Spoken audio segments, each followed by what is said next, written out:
नमस्कार friends. NCERT ज्ञान धारा सीरीज के अंतर्गत जो 6 क्लास की नई वाली हिस्ट्री की एनसीईआरटी है उसका चैप्टर नंबर 7 हम लोग देख रहे होंगे।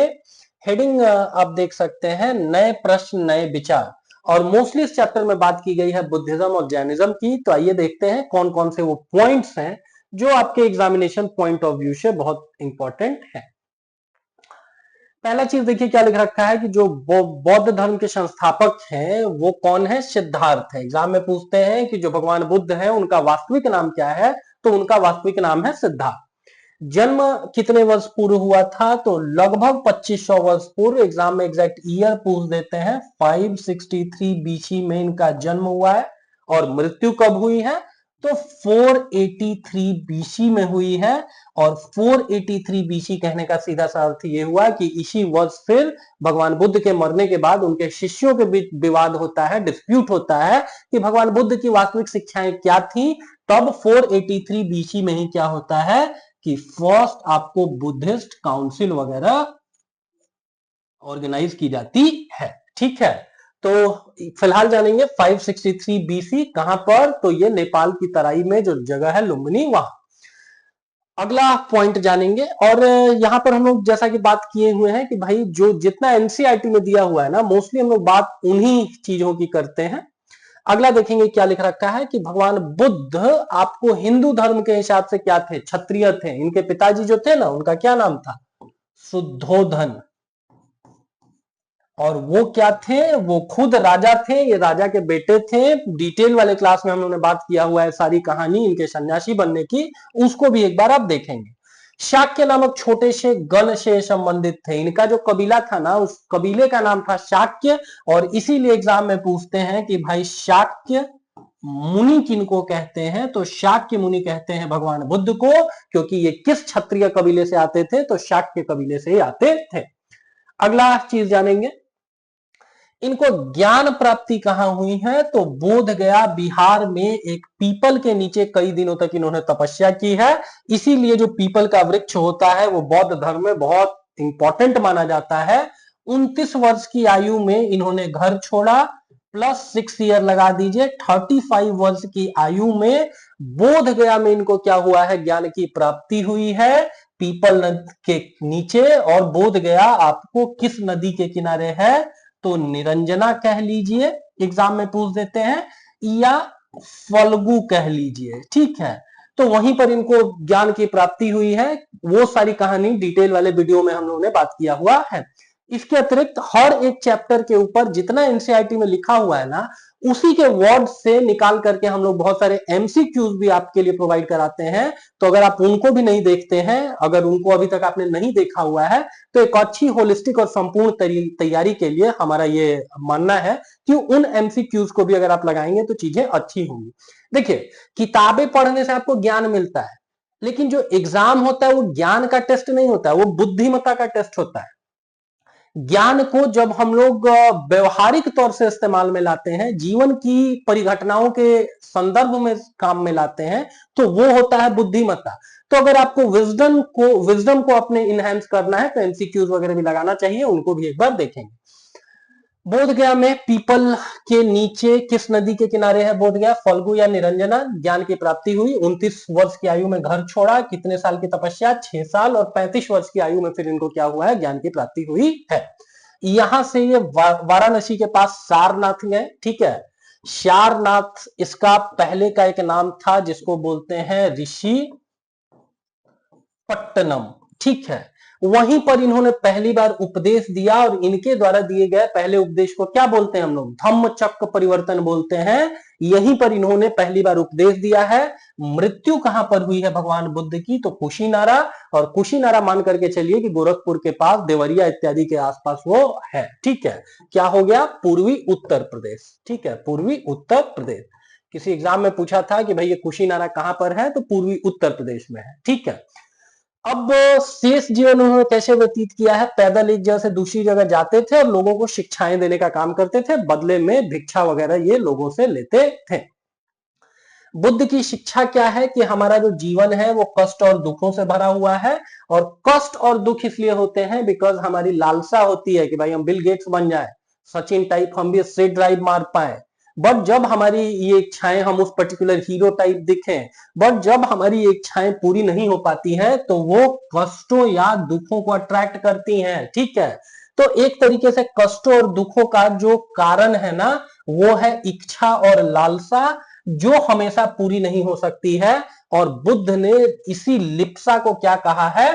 तृष्णा कहा है। तृष्णा मतलब लालच। लालच हमारा बढ़ते जाता है, अनलेस अनटिल हम लालच को नहीं कंट्रोल करेंगे ना, हम जीवन में कभी खुश नहीं रह सकते हैं। ये भगवान बुद्ध का मानना था। अगले में देखिए क्या लिख रखा है। भगवान बुद्ध मानते थे कि हमारे कर्मों के परिणाम वर्तमान जीवन के साथ साथ बाद के जीवन को भी प्रभावित करते हैं। इसका मतलब भगवान बुद्ध या बौद्ध धर्म भी कहीं ना कहीं पुनर्जन्म में यकीन करता है। जातक कथाएं पिछले क्लास में उन्होंने बात किया हुआ है कि क्या है, वो भगवान बुद्ध के पूर्व जन्म की कहानियां हैं। और पूर्व जन्म अगर भगवान बुद्ध का हुआ था तो दैट मीन्स आप पुनर्जन्म में आस्था रखेंगे। शिक्षा के लिए इन्होंने संस्कृत लैंग्वेज को नहीं चुना है, जो आम जनसाधारण की भाषा थी प्राकृत भाषा, उसको चुना।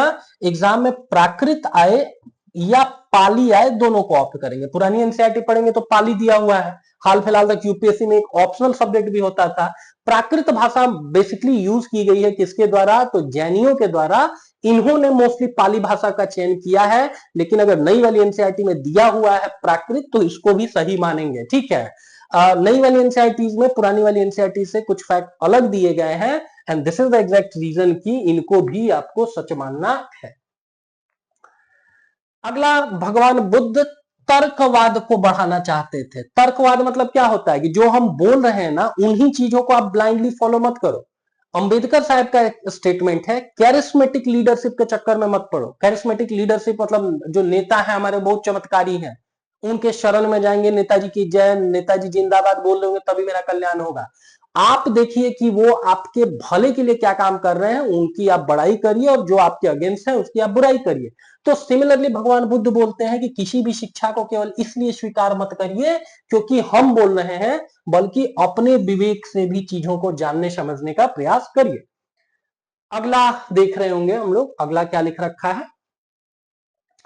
एग्जाम में पूछेंगे कि किस्सा गौतमी, ये कहानी किससे संदर्भित है? तो ये भगवान बुद्ध के जीवन से संदर्भित है। एक महिला जिनका पुत्र मर गया था, वो क्या करती हैं? भगवान बुद्ध से रिक्वेस्ट करती हैं कि आप मेरे बेटे को जिंदा कर दो।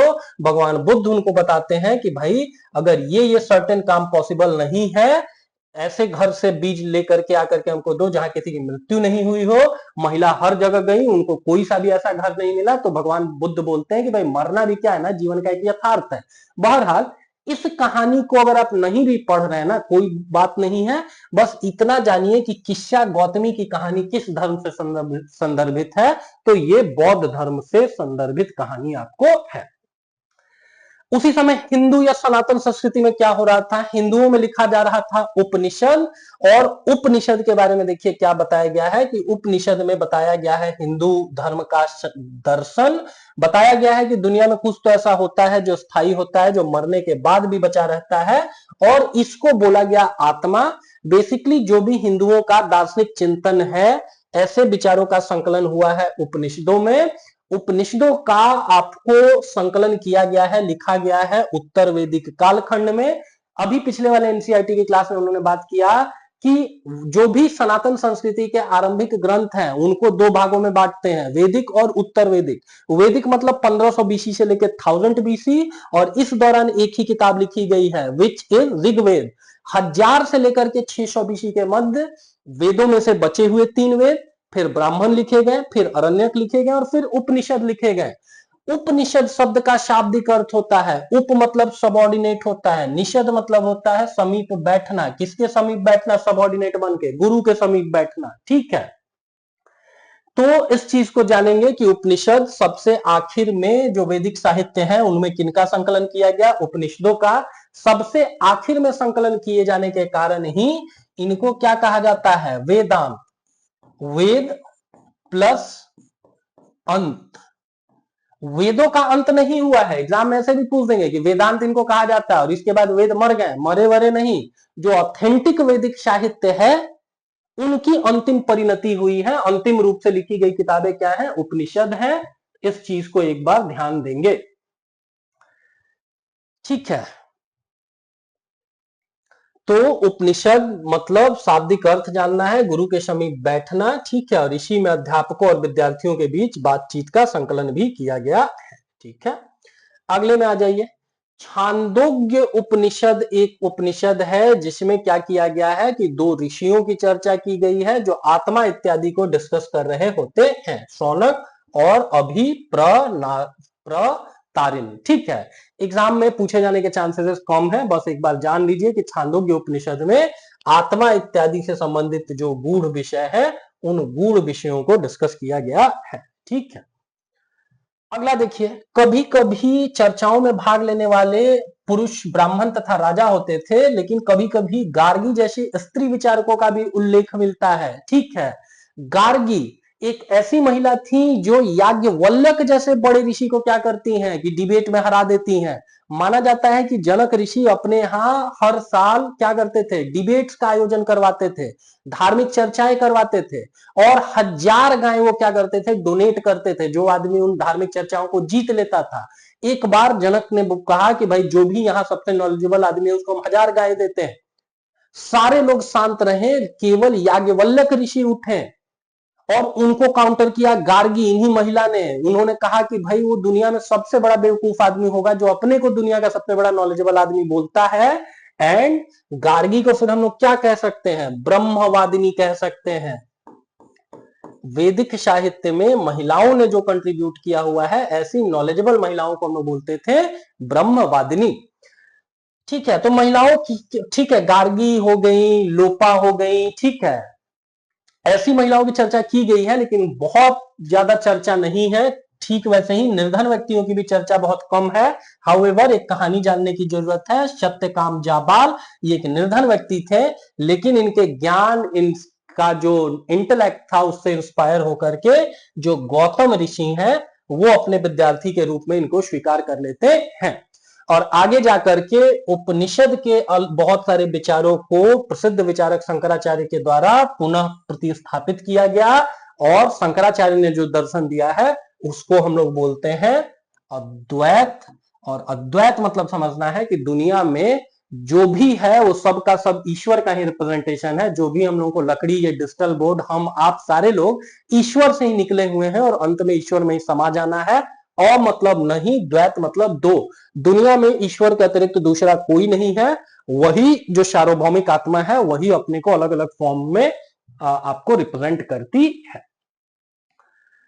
ठीक है, पनिनी के बारे में हम लोगों ने बात किया ही हुआ है कि पनिनी ने क्या लिखा हुआ है, संस्कृत भाषा में अष्टाध्यायी लिखा हुआ है। और वो किस चीज की बुक है, तो वो किताब है संस्कृत व्याकरण की। ठीक है, अब आ जाते हैं हम लोग जैन धर्म के ऊपर। जैन धर्म के ऊपर भी थोड़ी चर्चा की गई है, उसको भी एक बार हम लोग देख लेते हैं।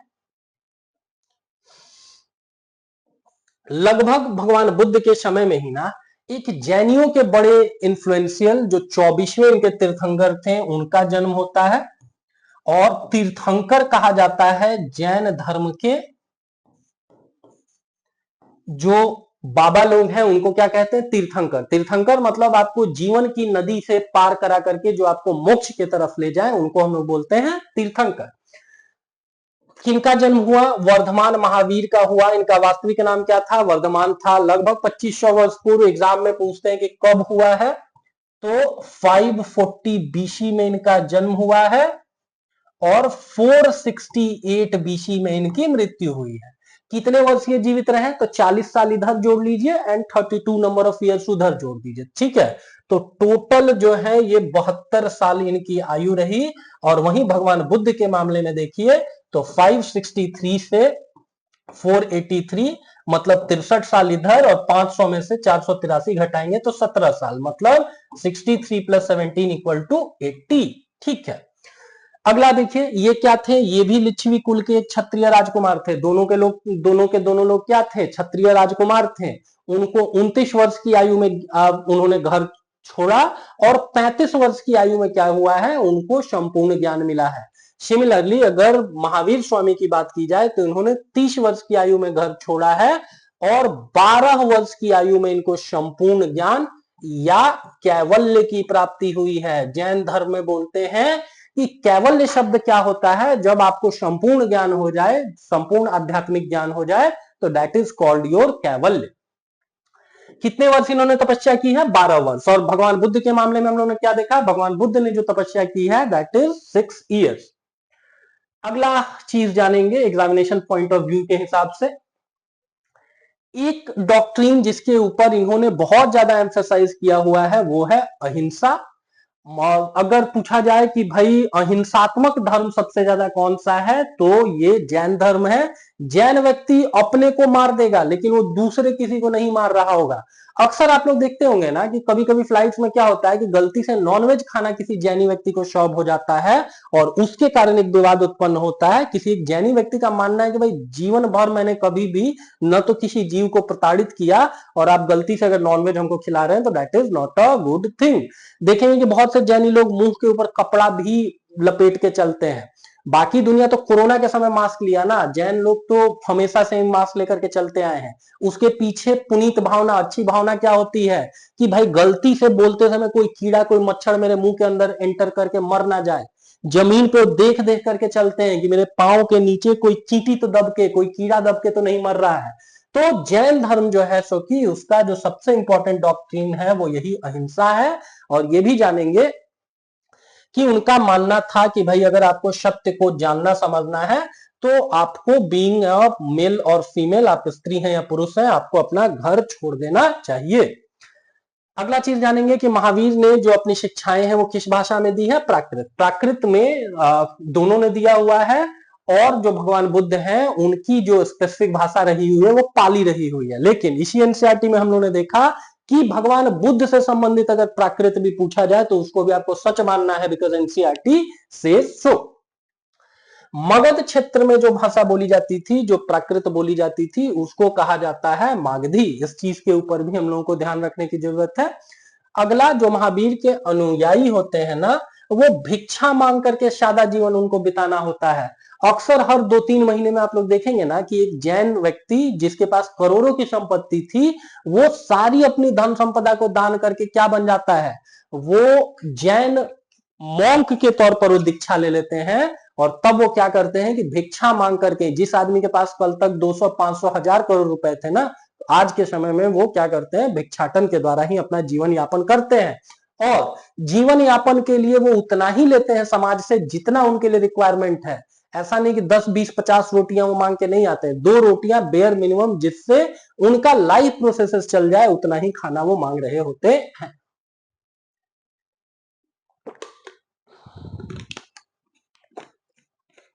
अगले में देखेंगे, चोरी न करने की वो हिदायत देते हैं। चोरी न करने को क्या कहा जाता था? औचौर्य कहा जाता था। औ मतलब नहीं, चौर्य मतलब चोरी। इसके अतिरिक्त पुरुषों को वस्त्रों सहित सब कुछ त्याग देना पड़ता था इनके अकॉर्डिंग। बहुत सारे जैन मुनियों को आप देखेंगे ना कि वो निर्वस्त्र रहते हैं। अभी से कुछ साल पहले वो आप पार्टी के एक नेता ने एक विवादास्पद टिप्पणी कर दी थी, बाद में उनको माफी वगैरह भी मांगना पड़ा था। ये लोग अगर पूर्णतया नग्न रह रहे हैं तो उसके पीछे का होलिस्टिक जो पवित्र भावना ये है कि जैसे ईश्वर ने हम लोगों को भेजा है वैसे ही हम लोगों को रहना चाहिए, और चीजों के प्रति मोह माया नहीं रखनी चाहिए। तो वो चीज कुछ भी हो सकती है, सोना चांदी हो सकती है, बहुत अच्छा खाना हो सकता है, या फिर बहुत महंगे कपड़े हो सकते हैं। तो इन सारी चीजों के त्याग की बात भगवान महावीर स्वामी ने किया हुआ है। इसीलिए देखेंगे ना कि मध्यम मार्गी धर्म कहा जाता है बुद्धिज्म को।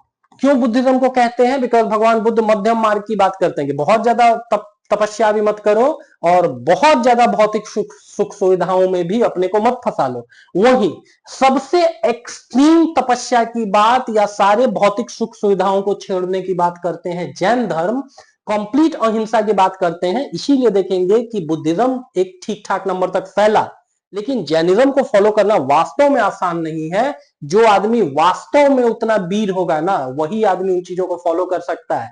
And this is the exact reason कि इन चीजों को फॉलो करने के कारण ही महावीर, नाम तो इनका वर्धमान था, लेकिन सारी मेटेरियलिस्टिक चीजों को उन्होंने छोड़ दिया, सारी भौतिक सुख सुविधाओं को छोड़ा, और इसीलिए वो महावीर कहलाए। ठीक है, एक दिन में हम लोगों को खाना नहीं मिले ना तो हमारी हालत खराब हो जाती है। सोच करके देखिए कि इन लोगों ने कितना जो है सो कि त्याग किया होगा।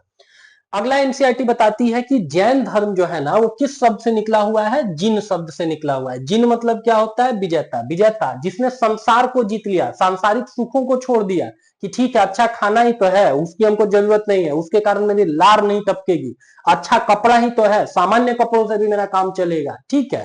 तो जिन शब्द से निकला हुआ है, जिन का शाब्दिक अर्थ विजेता, और महावीर के लिए जिन शब्द का प्रयोग किया गया है। महावीर मतलब इतने वीर हैं जिन्होंने दुनिया को जीत लिया। अगला, अधिकांश व्यक्तियों के लिए ऐसे कड़े नियमों का पालन करना कठिन था और यही कारण है कि भाई जैनिज्म ज्यादा नहीं फैला है, बुद्धिज्म ज्यादा फैला है।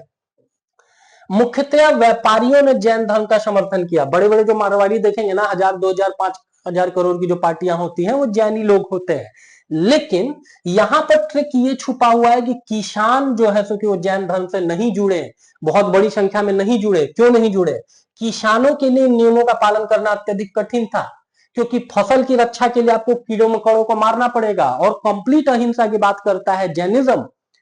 जैनिज्म बोलता है कीड़े मकोड़ों में भी वही ईश्वर है, वही जीवन है, इसीलिए आप उनको मत मारिए। लेकिन एक किसान के हिसाब से अगर आप व्यवहारिक होकर के सोचेंगे तो किसान को कीड़ों मकोड़ों को, चूहों को मारना पड़ेगा, नहीं तो उसकी सारी की सारी फसल इत्यादि को नष्ट कर देंगे, right. And this is the exact reason कि किसान बहुत बड़ी संख्या में इनसे नहीं जुड़े। इवन महात्मा गांधी बाद में जाकर के जैन धर्म से बहुत ज्यादा प्रभावित थे। आखिर के समय में उन्होंने अनाज इत्यादि नहीं खाया था, खाना छोड़ दिया था। अनाज भी एक तरीके से देखिए तो जीव हत्या हुआ, ठीक है। लेकिन फिर भगवान की बनाई हुई सृष्टि में अगर आप इतने कठोर नियमों का पालन करेंगे तो आप कैसे सरवाइव करेंगे? महात्मा गांधी के तो दोस्त थे घनश्याम दास बिरला, वो तो उनके लिए इतने उनके रिच दोस्त थे कि उनके लिए ड्राई फ्रूट्स की व्यवस्था कर देते थे। क्या इस धरती पर 800 करोड़ लोगों के लिए ड्राई फ्रूट्स पॉसिबल है? नहीं पॉसिबल है। This is the exact reason कि जैनिज्म को किसानों ने कम अपनाया। बौद्ध धर्म में 4 आपको क्या हुई है, संगतियां हुई हैं, लेकिन जैन धर्म में 2 ही हुई हैं। और जैन धर्म की जो किताबें हैं उनका अंतिम रूप से संकलन कब हुआ है? तो गुजरात में बल्लभी नामक स्थान पर 512 एडी में हुआ है, ठीक है। वही लिख रखा है 1500 वर्ष पूर्व, तो ईयर नोट डाउन कर लेंगे, दैट इज एग्जैक्टली 512 एडी। अगला जानेंगे कि महावीर तथा बुद्ध दोनों लोगों का मानना था कि घर का त्याग करना आपके लिए जरूरी है अगर आपको सच्चे ज्ञान की प्राप्ति करनी है। दूसरा, उन्होंने संघ बनाने के ऊपर जोर दिया, ठीक है। बुद्धम संघम गच्छामि, ठीक है, धम्मम संघम गच्छामि और संघम शरणम गच्छामि। संघ मतलब यूनाइटेड होकर के 20-50 लोग रहेंगे ना, तो वो ज्यादा बेहतर तरीके से धर्म का पालन कर पाएंगे। आज आपको नॉनवेज खाने की इच्छा, अकेले आप रह रहे हैं, अगर आपको कर गई, आप चोरी छुपे में खा लेंगे। लेकिन अगर आपके ऊपर नजर रखने के लिए 10, 12, 15 लोग हैं तो आप गलत खाना नहीं खा पाएंगे। पहला चीज, धर्मनिष्ठ आपका आचरण होगा, क्योंकि आपको लगेगा कि हाँ 15-20 लोग आपको देख रहे हैं। इसके अतिरिक्त जब इन लोगों ने हिंदू धर्म को क्रिटिसाइज करना शुरू किया, हिंदू धर्म में उस समय बहुत सारी विसंगति आ रखी थी। थोड़ी देर पहले उन्होंने बात किया कि ऋग्वेदिक ब्राह्मण या ऋग्वेदिक सनातन संस्कृति बहुत अच्छी थी, वो वर्ण व्यवस्था थी और वो कंप्लीटली आपके एक्सपर्टीज के ऊपर था। एक ही घर में एक ब्राह्मण, एक क्षत्रिय, एक शूद्र, एक वैश्य हो सकते थे। लेकिन हिंदू धर्म में आगे जाकर के विसंगतियां आई हैं उत्तर वैदिक कालखंड में, उनको चैलेंज करने का काम किया गया है महावीर, भगवान बुद्ध या अन्य 60+ लोगों के द्वारा, जिनको हम लोग शमन बोलते हैं।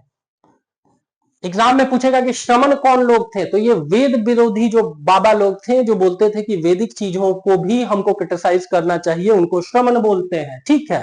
अब आप सोच करके देखिए कि सबसे पॉपुलर धर्म क्या है? हिंदुइज्म है। हिंदुइज्म को अगर आप क्रिटिसाइज करेंगे तो उसके जो समर्थक होंगे वो ऑफेंडेड होंगे, वो आपसे लड़ने आएंगे।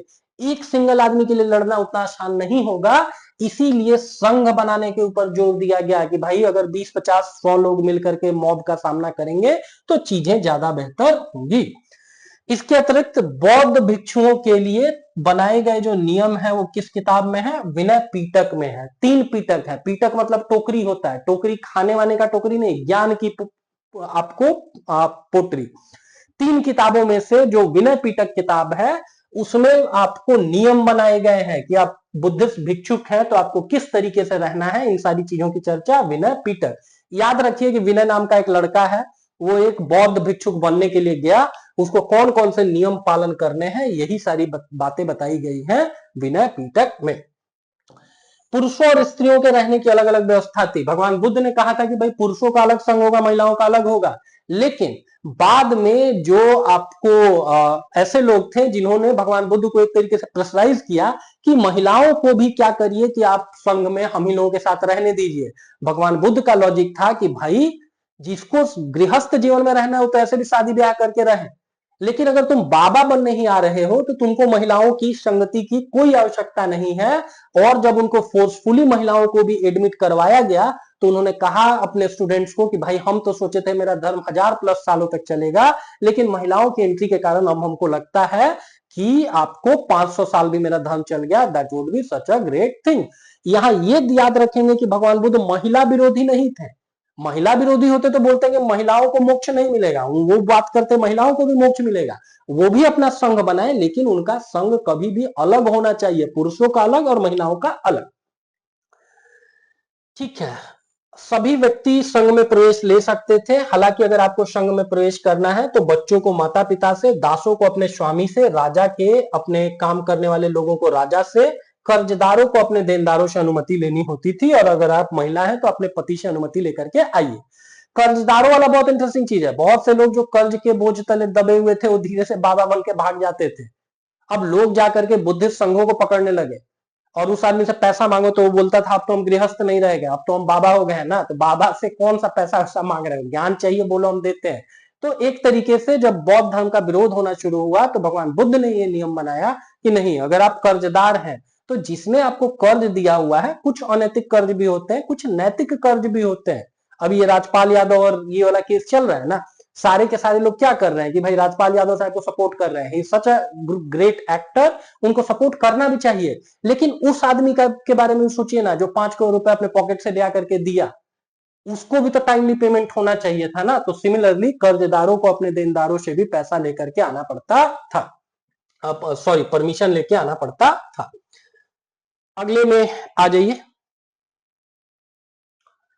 कार्ले के एक गुफा के बारे में बताया गया है कि यहाँ बुद्धिस्ट भिक्षुक और भिक्षुनियां रहती थी। कार्ले का जो चैत्य है ये कहां पर है? महाराष्ट्र में। कार्ले महाराष्ट्र, और यहाँ पर बुद्धिस्ट भिक्षुक और भिक्षुनियों के रहने के प्रमाण मिले हुए हैं।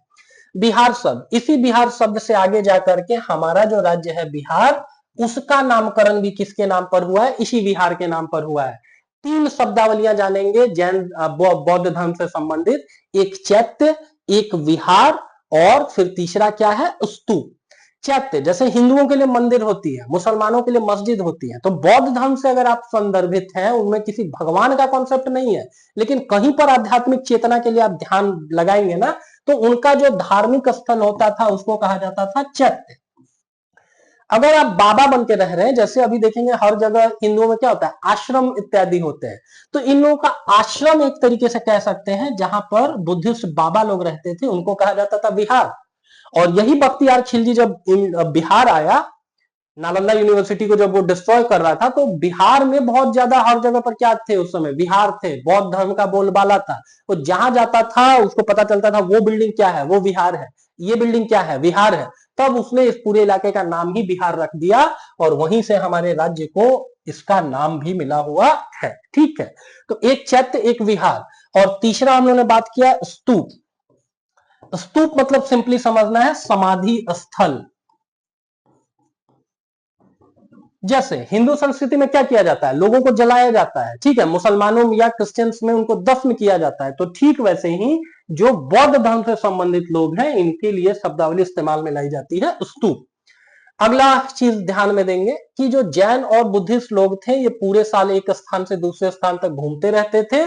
केवल वर्षा ऋतु में, क्योंकि वर्षा ऋतु में क्या होता है कि उस समय कोई गडकरी शायद नहीं होंगे जिन्होंने बहुत अच्छे अच्छे हाईवेज बना दिए होंगे, उस समय एक जगह से दूसरी जगह ट्रेवल करना और मुश्किल, और केवल वर्षा ऋतु में जब यात्रा करना कठिन होता था तभी ये लोग एक स्थान पर निवास करते थे।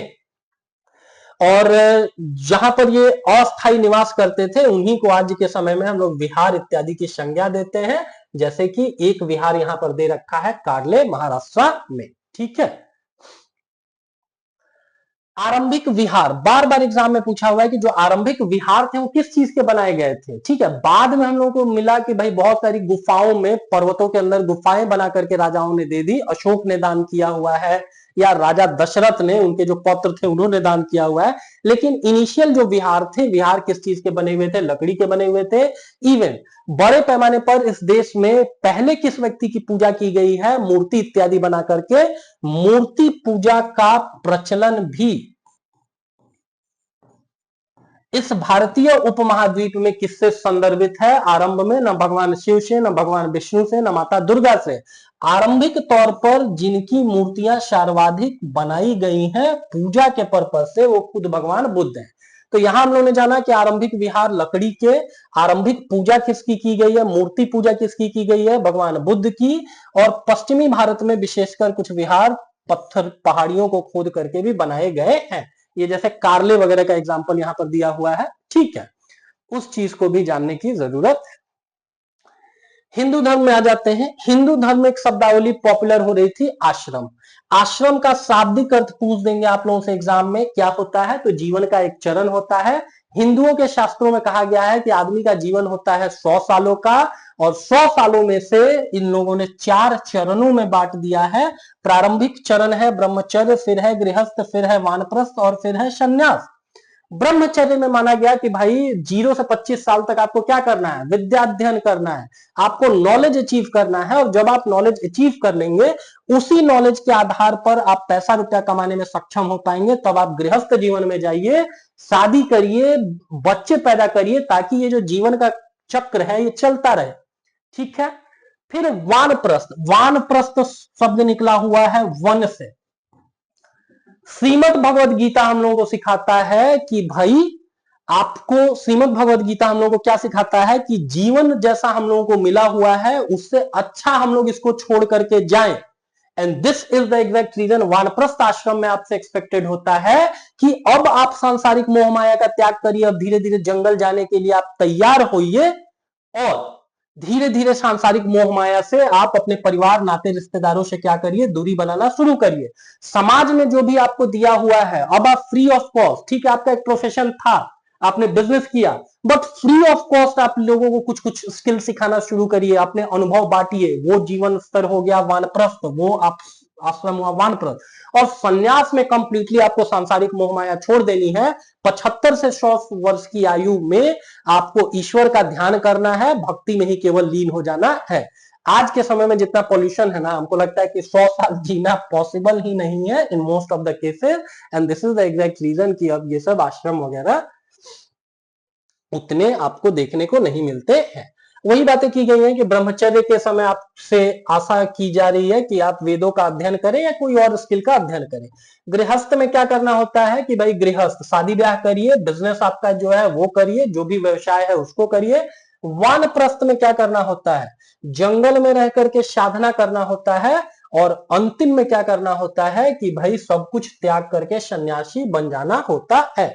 वानप्रस्थ में आप सोचिए ना कि रातों रात एक चीज का हम लोग को आदत लगा हुआ है, वो रातों रात नहीं छूटता है। आज आप 6 घंटे पढ़ने में सक्षम है ना, कल 18 घंटे का रूटीन बने, आप फेल होंगे। क्यों फेल होंगे? क्योंकि 18 घंटे पढ़ने का आपके बॉडी को आदत ही नहीं है, आपके माइंड को आदत ही नहीं है। तो वानप्रस्थ में धीरे धीरे प्रयास किया जाता है कि आप जीवन की जो मोह मायाएं हैं उनसे ऊपर उठ करके संसार के बेटरमेंट के लिए ध्यान इत्यादि कर रहे होंगे। और ये हिंदू धर्म से संबंधित है, ये बुद्धिज्म में इसकी मान्यता नहीं। लास्ट चीज इस चैप्टर में दिया हुआ है, जरथुस।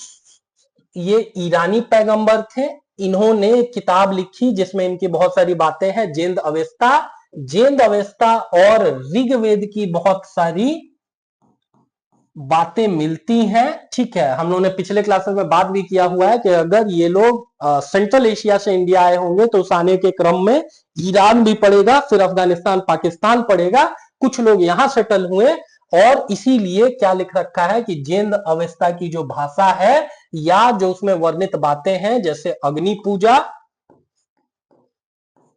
अग्नि पूजा, ये काफी हद तक वेदों की भाषा और रीति रिवाजों से मिलती है। और उसमें भी कौन सा वेद? ऋग्वेद से काफी ये सिमिलर है। ऋग्वेद में जो 1028 सूक्त हैं, उनमें लगभग 200 सूक्तों में अग्नि पूजा का वर्णन किया गया है। और जैन अवस्था भी अगर आप पढ़ेंगे तो जैन अवस्था में भी अग्नि पूजा का ही आपको वर्णन देखने को मिलेगा।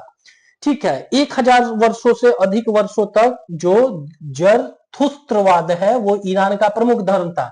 आज के समय में ईरान में क्रांति भी क्यों हो रहा है? ईरान शब्द कैसे निकला हुआ है? आर्यन से निकला हुआ है।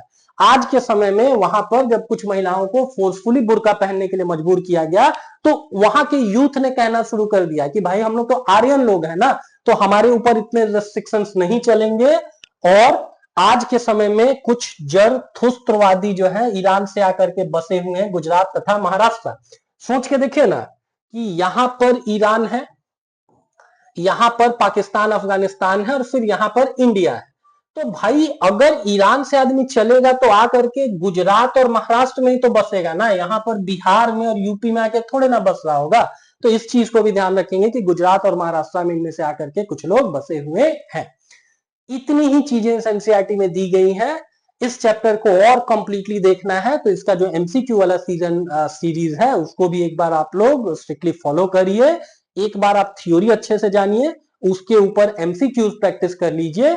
एग्जाम तो यूं चुटकी बजाते निकलेगा। वी स्ट्रांगली बिलीव कि जीएस एंड मैथ्स के ऊपर आपका अगर स्ट्रांग कमांड है तो अभी के समय का कोई भी एग्जाम आपकी पहुंच से अछूता नहीं। Thanks for watching. अभी तक अगर आपने हमारे चैनल को सब्सक्राइब नहीं किया हुआ है तो इट्स हम्बल रिक्वेस्ट, हमारी इस पूरी टीम की तरफ से ये निवेदन है कि आप प्लीज इसको सब्सक्राइब कर लेंगे। Thank you.